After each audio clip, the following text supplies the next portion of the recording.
شهر رمضان الذي أنزل فيه القرآن هدى للناس وبينات من الهدى والفرقان فمن شهد منكم الشهر فليصم.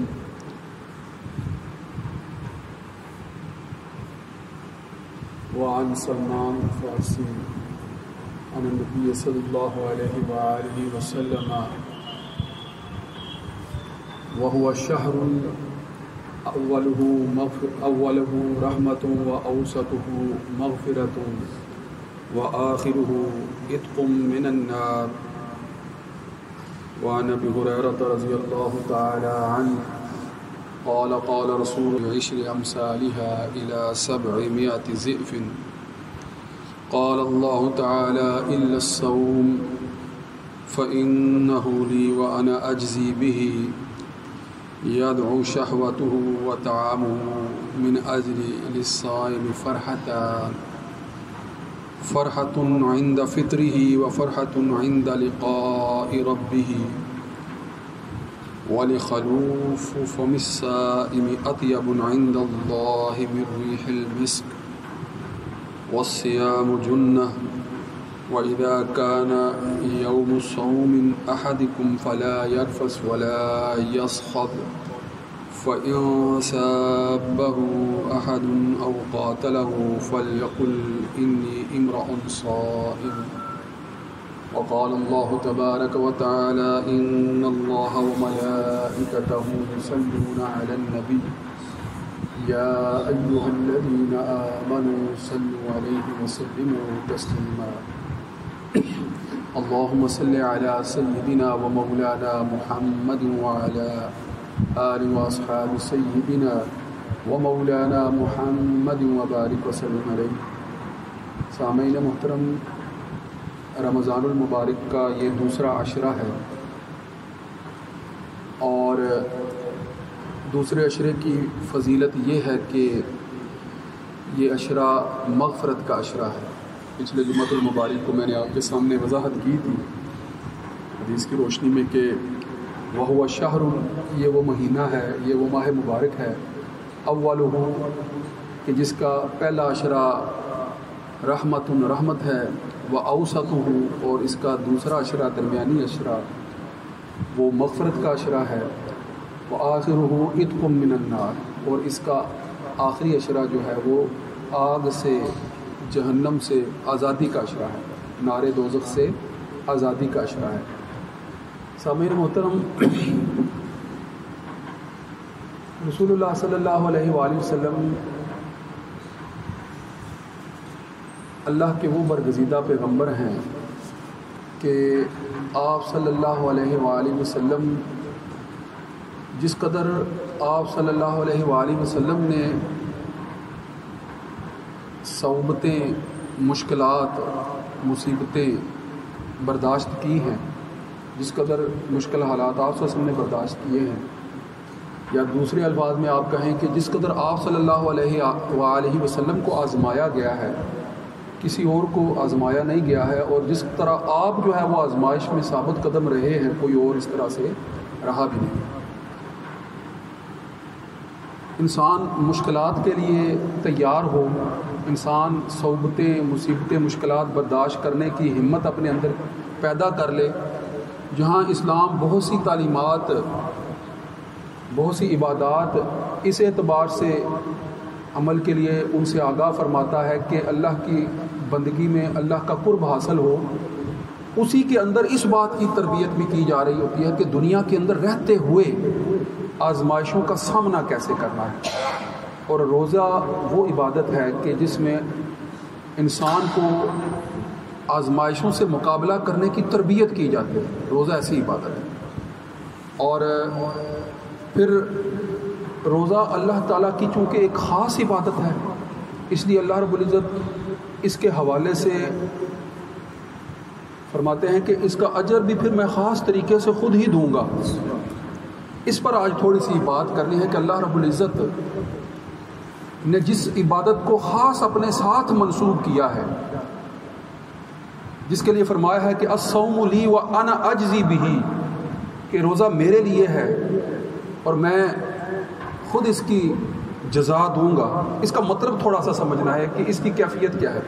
یہ جو حدیث میں نے آپ کے سامنے بیان کی ہے کہ حضرت ابو ہریرہ رضی اللہ تعالیٰ عنہ سے روایت ہے کہ رسول اللہ صلی اللہ علیہ وآلہ وسلم نے فرمایا کہ کل عمل ابن آدم یضاف الی عشرۃ امثالها الی 700 ضعف، کل عمل ابن آدم یضاف الحسنۃ، کہ ہر آدم کے عمل کو جو بھی وہ نیک عمل کرتا ہے، ابن آدم کا جو بھی نیک عمل ہے اس کو 10 گنا سے 700 گنا اجر تک بڑھا دیا جاتا ہے۔ پہلا حصہ، پہلی بات جو اس حدیث میں بیان فرمائی کہ ابن آدم کا کوئی بھی نیک عمل ہے، جب اللہ رب العزت کے ہاں اس کا اجر و ثواب دیا جاتا ہے تو ایک نیکی کا جتنا اجر آپ صلی اللہ علیہ وآلہ وسلم کی امت سے پہلے کی جو امتیں ہیں، جتنا اجر ایک نیکی کا اس کو دیا جاتا تھا، آپ صلی اللہ علیہ وآلہ وسلم کے شرف کی وجہ سے اس امت کا کوئی فرد اگر ایک نیکی کرتا ہے تو اس کو سابقہ امتوں کے مقابلے میں 10 گنا زیادہ اجر عطا کیا جاتا ہے۔ یہ اللہ تعالیٰ کا خاص احسان ہے اس امت سے۔ تو اس کم از کم کوئی بھی عام حالات میں کوئی ایک نیکی کرتا ہے، کوئی ایک ایسا عمل کرتا ہے جو حسن عمل ہے، جو اچھا کام ہے، جو نیکی کا کام ہے، کوئی ایک کام کرتا ہے، اس کو عام حالات میں ہی 10 گنا اجر دے دیا جاتا ہے، اور پھر خاص حالات میں یہ اجر 700 گنا تک بھی بڑھا دیا جاتا ہے۔ اجر کیسے بڑھتے ہیں ذرا توجہ کریں اس بات پر کہ کام وہی ہوتا ہے، عمل وہی ہوتا ہے، مگر اجر کئی گنا بڑھا دیا جاتا ہے۔ آپ نماز گھر میں پڑھتے ہیں، 10 گنا تو اجر ملنا ہی ملنا ہے، ایک نیکی کا 10 گنا اجر، تو وہی نماز آپ مسجد میں آ کر پڑھتے ہیں تو 25 گنا اجر ملتا ہے۔ جماعت کے ساتھ جب آپ مسجد میں آ کر نماز پڑھتے ہیں تو 25 گنا اجر ملتا ہے، اور عام مسجدوں میں جو اجر ملتا ہے اس کی نسبت اگر مسجد نبوی کے اندر آپ صلی اللہ علیہ وآلہ وسلم کے روزے کے قریب مسجد نبوی کے اندر آپ وہی نماز پڑھتے ہیں تو ایک روایت میں 1000 گنا زیادہ اجر ملتا ہے عام مسجد میں نماز پڑھنے کی نسبت، اور ایک روایت کے مطابق 50,000 گنا زیادہ اجر ملتا ہے اسی ایک نماز، اسی ایک اجر کا، اسی ایک نیکی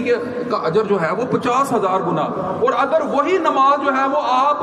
حدود حرم کے اندر پڑھتے ہیں، بیت اللہ کی طرف منہ کر کے بیت اللہ کے قریب جو ہے وہ باجماعت نماز بالخصوص جب پڑھتے ہیں، یا ویسے بھی بعض مفسرین کے نزدیک کہ عام حالت میں بھی وہی ایک نماز جو ہے وہ آپ حدود حرم کے اندر پڑھتے ہیں تو 1,00,000 نمازوں کا ثواب ملتا ہے۔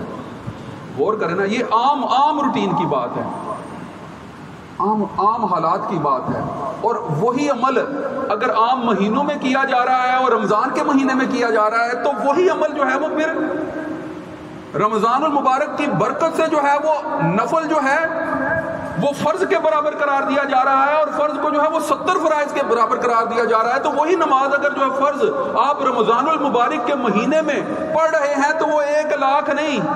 70,00,000 نمازوں کے ثواب کے برابر جو ہے وہ ثواب حاصل ہوگا۔ یضاعف الی 700 ضعف، اب 700 ضعف یعنی 700 گنا تو پیچھے رہ گیا۔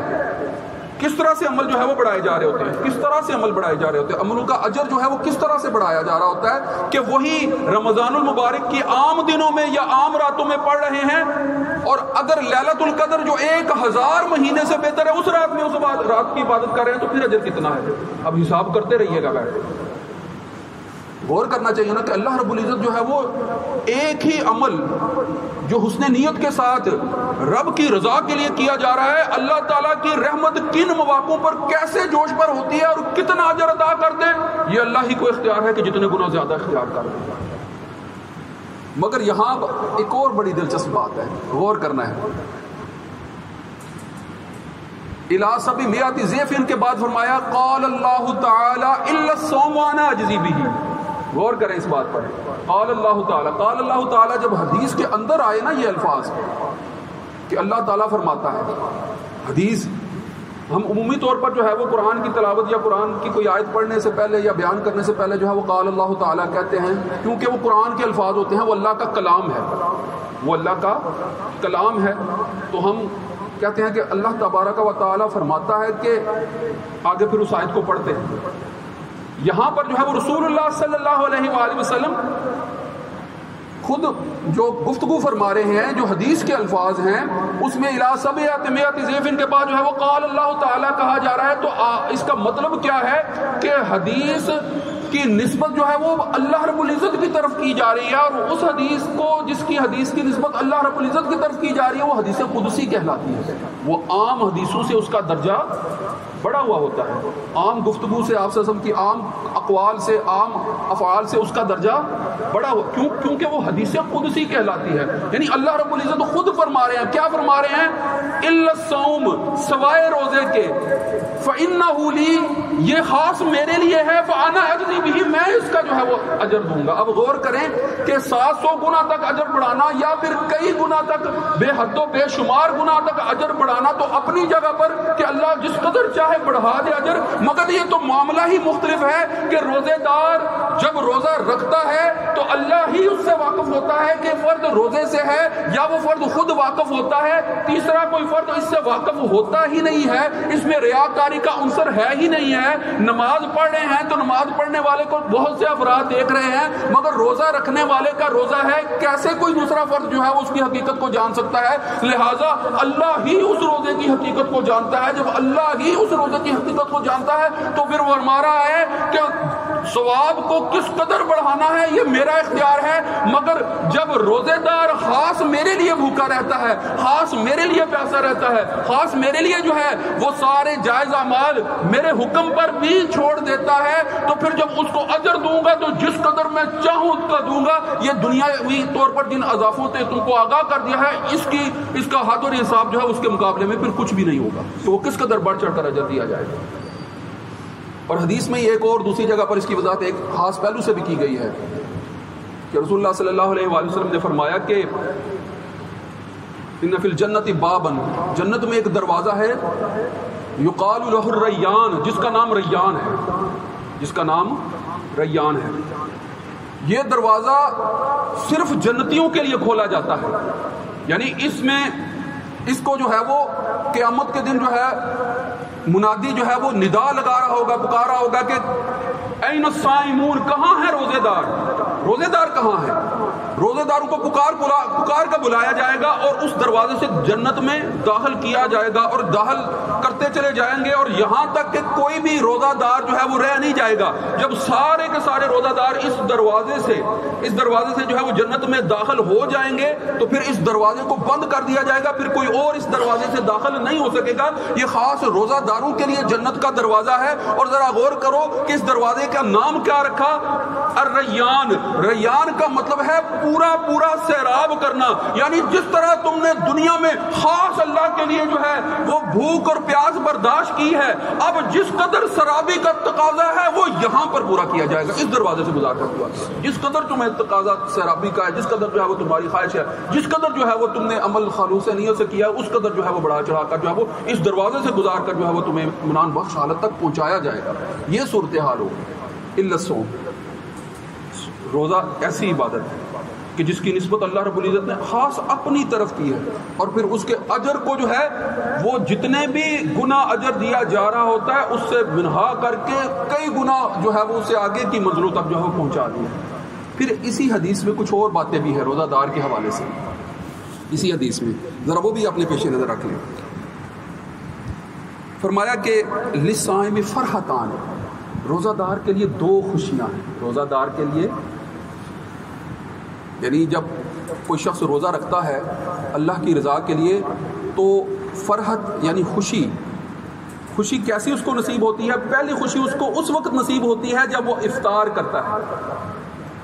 پہلی اسے کب نصیب ہوتی ہے؟ جب وہ روزہ افطار کرتا ہے کہ اللہ نے خاص حکم دیا تھا، میں نے اس کو اللہ کی رضا کے لیے پورا کر لیا ہے، اب اس کے رزق سے اس کو جب افطار کر رہا ہوں تو اب میرے بطن، میرے پیٹ، میرے جسم کے ہر حصے تک جو اب لطف ہے کھانے کا، جو لطف ہے پانی کا، جو لطف ہے کھجوروں کا، جو لطف ہے کھانے پینے کی دیگر اشیاء کا، وہ جسم کے ہر حصے کو اس کا جب احساس ہوتا ہے تو پورا جسم جو ہے وہ ایک خاص فرحت کی کیفیت میں ہوتا ہے۔ یہ پہلی فرحت ہے جب روزہ دار جو ہے وہ روزہ کھولتا ہے۔ اور پھر دوسری فرحت اس کو کب حاصل ہوگی؟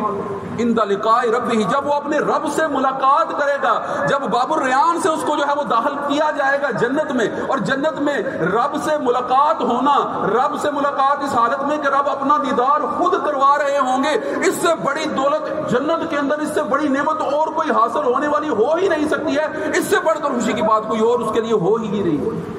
غور کریں، للصائم فرحتان، کہ روزہ دار کے لیے دو بڑی خوشیاں ہیں۔ پھر فرمایا وَلِخُلُوفِ فَمِ الصَّائِمِ،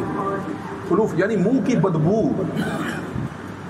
روزہ دار کے منہ کی بدبو اطیبو بہت پسندیدہ ہے، سب سے زیادہ پسندیدہ ہے عند اللہ من ریح المسک، کسی بھی جو ہے وہ اچھی سے اچھی خوشبو سے بھی زیادہ پسندیدہ ہے اللہ کے ہاں جو ہے وہ روزہ دار کے منہ کی بدبو۔ مگر ساتھ ہی ایک اہم